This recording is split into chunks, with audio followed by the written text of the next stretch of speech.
The Power of One More. Incredible content. And now we're getting into kind of the core principles that I want all of you to be looking at, because each and every one of you, we talked about last week, are leaders.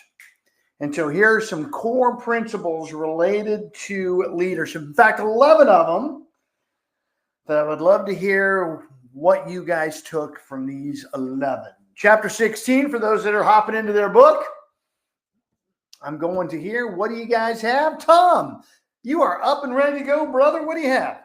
Well, so two things. The first one, I thought of you when I heard, when he said,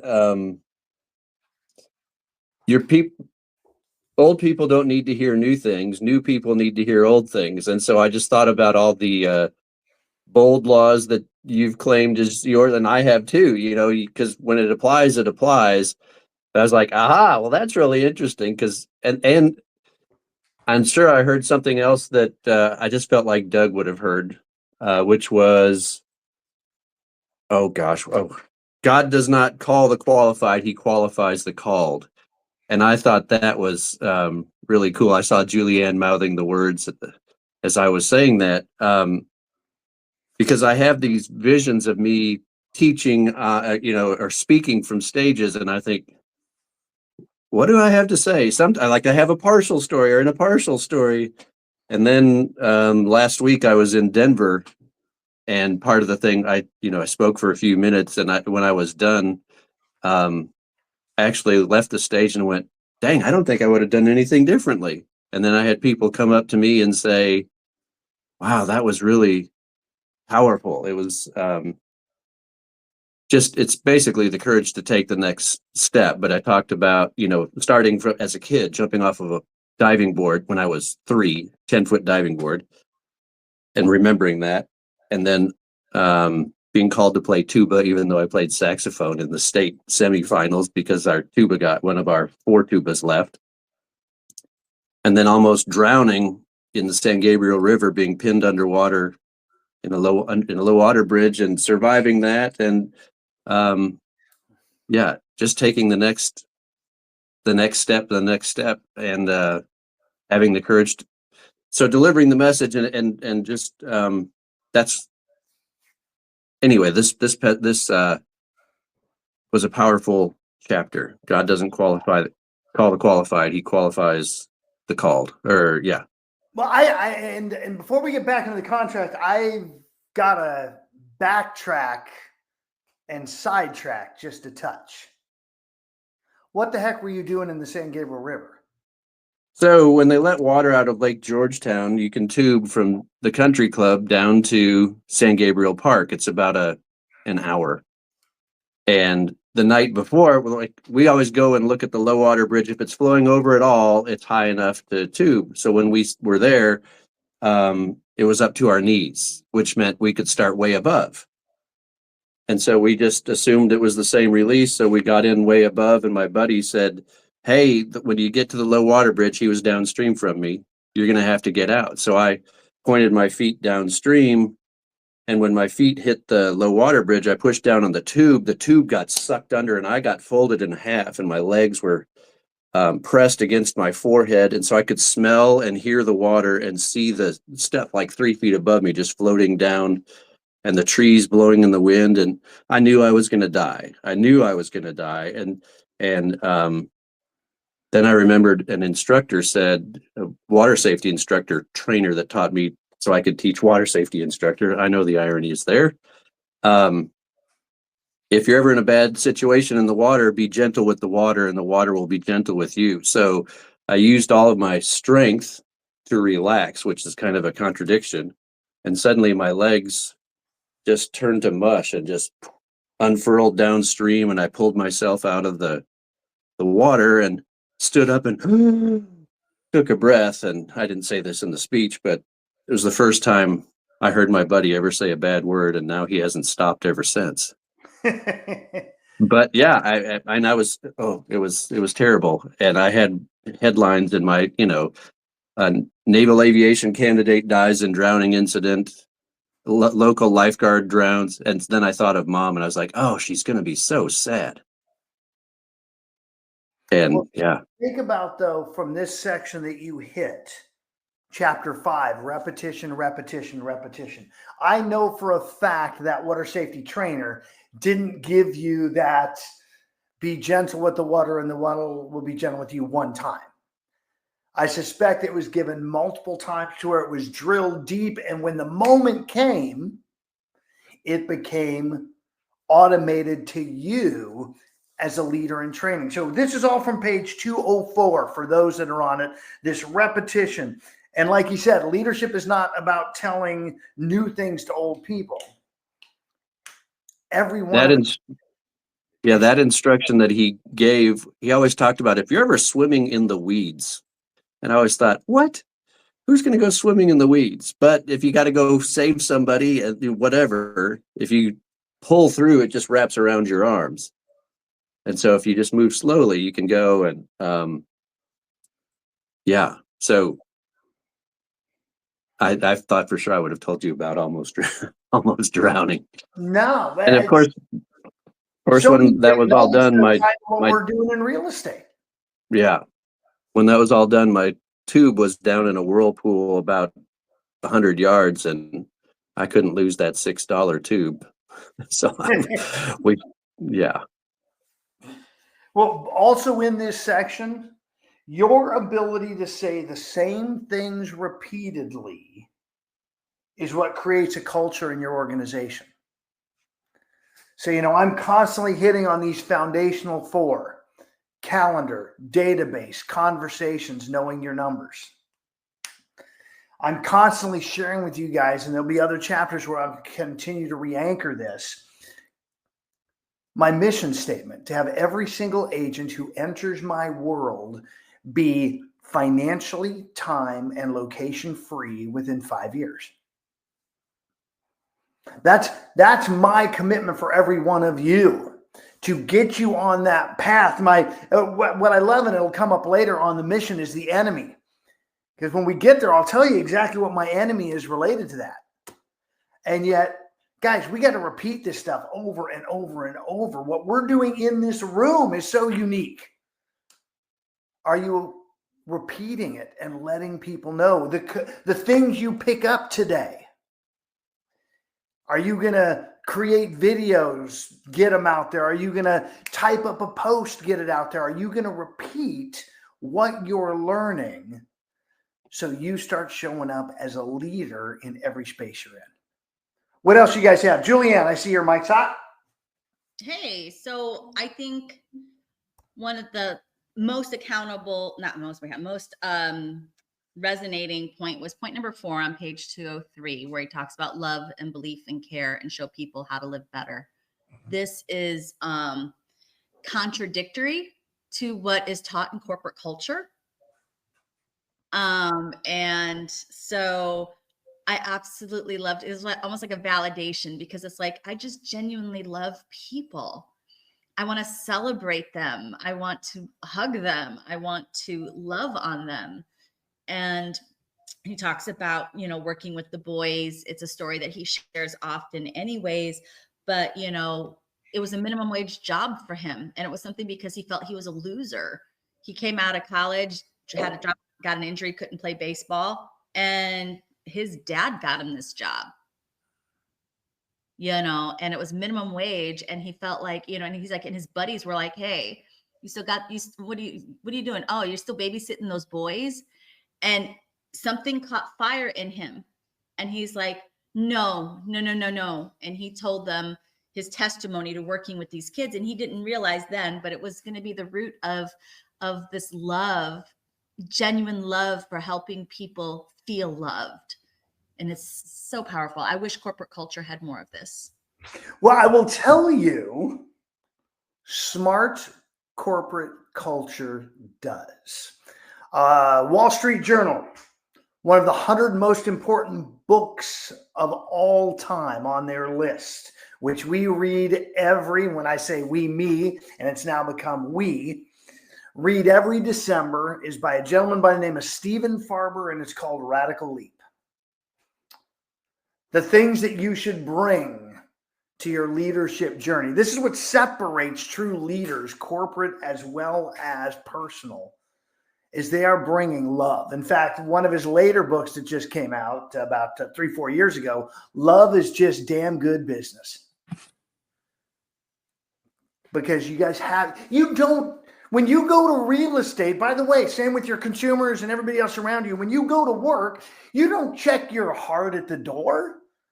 You bring it right with you into that space. So absolutely, this particular piece in here where he talks about love, what Farber shares, you have to have love, energy, audacity, and proof. And in these 11 principles that Milet shares, I have found all 4 of those. I see Carrie's asking again, love, energy, audacity, and proof.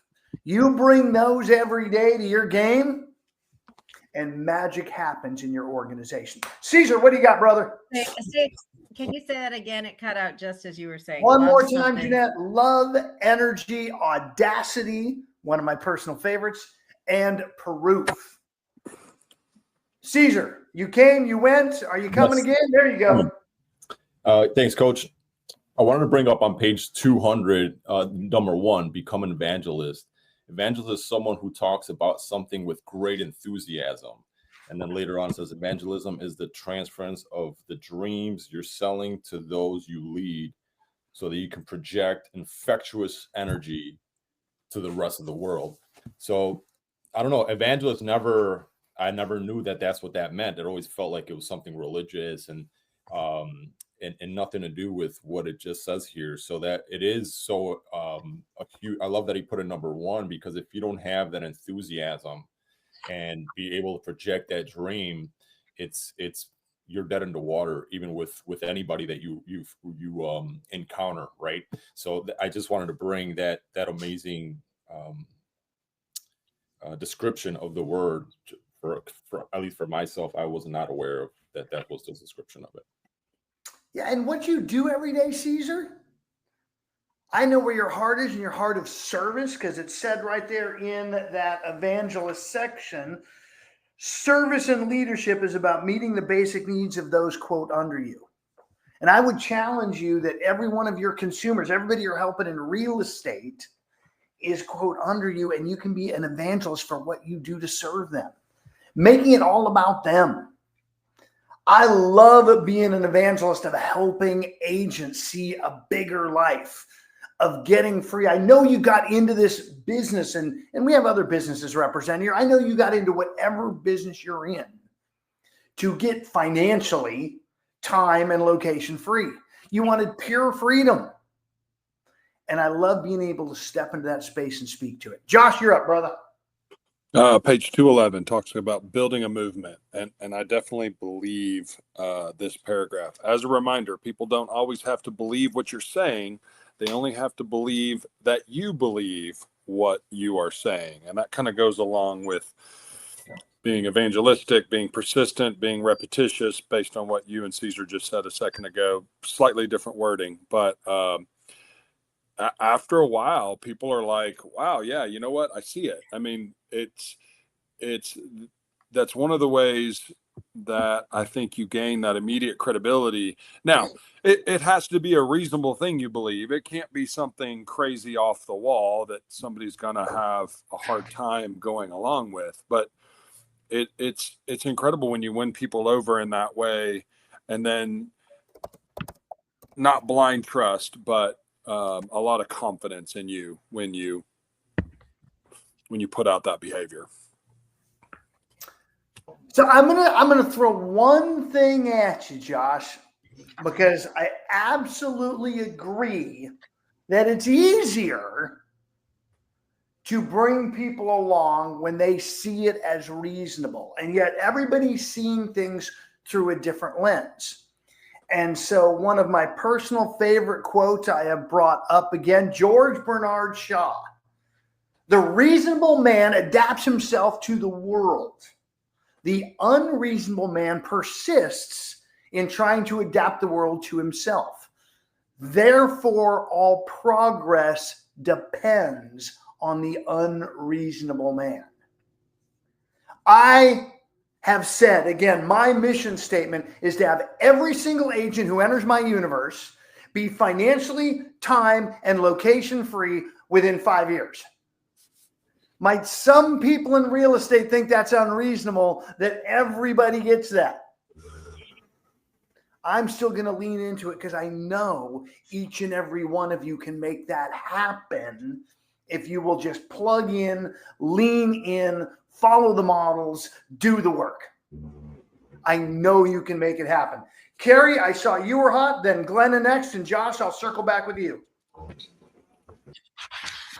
On page 206, I had a experience with this back in the day when I was very first started working in a professional setting. And it says towards the end, the second to last paragraph, it says, find ways to praise people publicly and privately.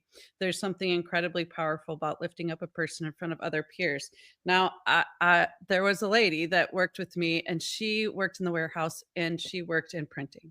And she had worked there for, I don't know, already 20 years, forever. She'd worked there forever. She's an older lady. And her kids came in to see her. And I had been walking down the hall and I was like, oh, hey, just talking to them. And I said what I truly felt, and I was like, oh, your mom's really amazing. Like, she does a lot of hard work around here. She's always on her feet in the concrete, and she's got it all going on, and whatever I said at the time. And it was amazing, the look on her kids' face. Like, they were like, wow, like, this woman really thinks this of my mom, like, in that moment, it was such a learning experience for me because I was doing it purposefully, but not realizing the outcome. And it really seemed to boost the kids' confidence that their mom was doing something worthwhile. So, and I'll never forget that moment because it was just powerful the way the kids responded to that. And the mom, for that matter, seemed taken aback. Here's my fun part with you, Carrie. Okay. It is part of your makeup to love on people, to praise them, to find the good, to speak it into existence. Mm-hmm. And who else should you be doing that for on a daily basis? It's harder to do it for yourself. I've been doing it for myself for 20 years. I do not disagree, and I'm just using you to leverage for everybody because everybody runs into that same roadblock. And again, it's why in the morning you might want to do some of those affirmations and write things out about just how unique and precious you are. And this is for all of you, Carrie. And yet I have loved watching you and your growth journey the last 12 months. Been an absolute joy. So Glennon, you're up next, my dear. Sorry about the noise. My neighbor is getting trees cut. When you were talking about a leader, I was thinking about servant leaders, serving others, pouring into others. And the word servant leaders is what came to my mind. And that's what a real leader is. I have these conversations quite a bit with folks, let's just say in the corporate world. And there are people that call themselves leaders, and they are management. They are in a position of authority based on title and based on power, based on their ability to make your life miserable. They're not leaders, they are management. And we've all worked with them and we've all experienced them. I mean, even going back into our education, there were teachers that managed the classroom, and then once in a while, you guys got a leader that you can still reflect in this moment, how you were willing to follow them and be a part of their world. And so again, that servant piece, Glenn, is what makes the difference. When it's all about the subordinates, using that term loosely, that's when you know you're dealing with the true leaders. Josh, you had your mic back hot for a moment. I want to make sure I'm looping back. I didn't, but I'll go ahead and jump in there. Page 208 and 209, where it talks about being authentic and humble. Probably not the thing you thought I would talk about as you kind of jumped away from the camera, Russ. Thank you for that confidence. But the one part of it that I definitely wanted to touch on, when you make a mistake, don't try to hide it, acknowledge it. I had a transaction where I screwed up and didn't quick enough become foretelling with some of the information I had as far as the closing was going to be delayed. And they ended up finding out from the mortgage lender, which in the end, it was the mortgage lender's fault. And originally I didn't, when she questioned me on it, I didn't step up and say anything. And then later on, I came back and said, hey, you know what? I made a mistake. I shouldn't have kept that information from you. I should have told you as soon as I knew it. And I think it caught me off guard so much. I didn't know how I was going to handle it. And we've actually become very good acquaintances now, and transaction went flawlessly, but it could have gone very poorly based on how it started. So fess up, acknowledge, ask for understanding and forgiveness. And it's amazing because not everybody's perfect, right? So unless you live in a glass house, you're more than willing to forgive people. Watching the speed at which you install these nuggets, Josh, I mean, you've been picking up gems from this room, from the reading, and from your experiences. And though you may not have in that moment done it as quick as you could, I know the learning has happened. And by the way, guys, that's why his production, you're already capped now, Josh, aren't you? Correct. And you've been in real estate how many years? 7 months. Actually, I guess 8 months. Technically, we're in October now. Doing the work, following the models, leaning into the training. By the way, Josh, how often do we talk? Once a month? Oh, yeah, right. Oh, wait. When Alabama's getting drilled by Vandy like 3 times in the fourth quarter on Saturday night. And the best part for me, guys, is as we do this, as we have these conversations with each other, it moves from acquaintances. Like he has this strong acquaintance with this agent that I know is going to turn into friends that very well may turn into business partners as we help and grow and serve each other. So guys, step into it, man. Keep loving on each other and keep having a little fun, man. The best part of that for Saturday, Josh, every single person who follows college sports still smiled for Vandy. Not that they beat Alabama, but that the underdog, who's always been the whipping boy, had their day in the sunshine. And I'm good with that. That's I will not just say completely one true. thing. The perfect poetry on it was how many Tennessee fans were blowing up my phone when their little brother team beat Alabama and then they wet the bed against Arkansas. That was fantastic. It was a fun day for those of us that track college football. I saw another mic come hot, maybe just to heckle Josh. Who else had something from the content?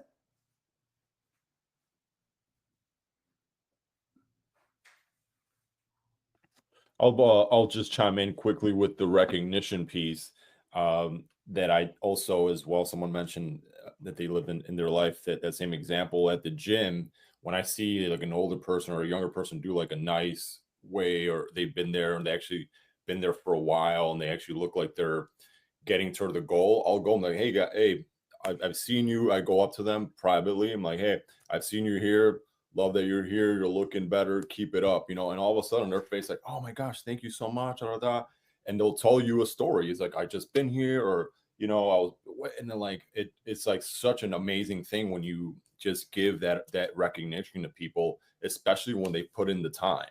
So, and then lastly, I wanted to say with Carrie, because we were in the 2 to 5 group the other day, and she was like, oh, I wish I could talk like you, Celeste, and X, Y, and Z. And I'm like, Carrie, that's not you. That's not your unique gift. Your unique gift is what you just portrayed in that story, right? Where you're able to vocalize what you felt and share that with somebody else. A lot of times, if I was in that position, I might have thought that and not vocalized it, right? So that unique gift is your ability to feel that and just boom, and then give and actually and really genuinely feel that and share that with people. So like, you don't have to be like anybody else.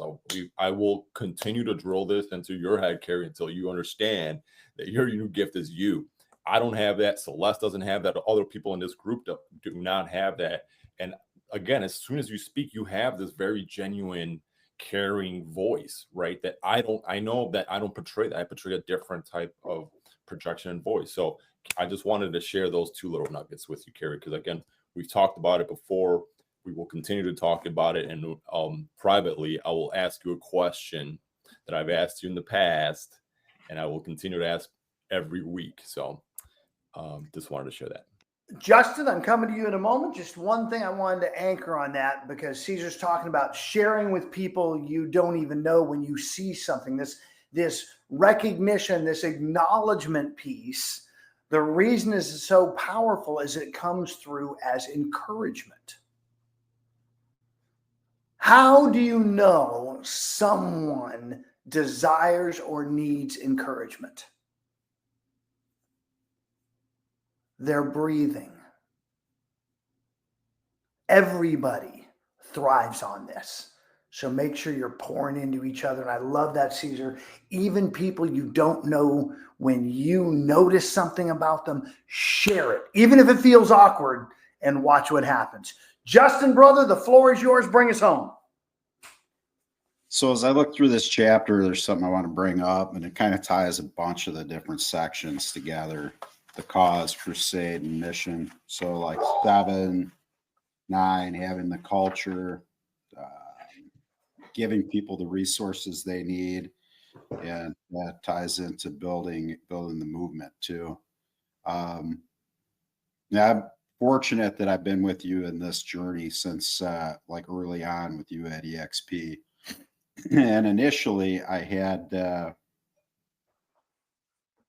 other opportunities, and I was divested chasing some other shiny thing instead. And when you say about being time, location, and financially free in 5 years, you're still here saying the same things, where some of these other things that I was involved with disappeared. The people, my money, whatever disappeared. And I want to tell you, for one thing, that I appreciate you being here and continuing to be that for us. And I think that ties especially into the part on 11, the building a movement, that and being a leader. So because you're still here doing it, it's obvious that you believe it. And you can even say, this is what I did, as opposed to this is what you should do. And I'm really recognizing a significant difference in the style or types of leaders. And it's cool how the books like bring out things that you see or I should know, but just throws a different lens on it. So that's all I got. Thank you. Hey, thank you. I appreciate that recognition from this chapter. So I just want to jump really quick, chapter 7, because it talked about, a mission, what you're for, and you also have what you're against. So like if you are, a food closet and your mission is funding this food closet, you're against hunger. So my mission statement is to have every single agent who enters my universe be financially, time, and location free within 5 years. What I'm against is the damn hamster wheel that we see agents time and time again slinging real estate for 50, 60 years, making other people wealthy when they could be doing it for themselves. So I am on board for each and every one of you. Let's get going. Let's lean in. Justin, by the way, is the absolute poster child right now of leaning into the activities. Our morning accountability group, there is no one crushing their accountabilities at a higher level than Justin.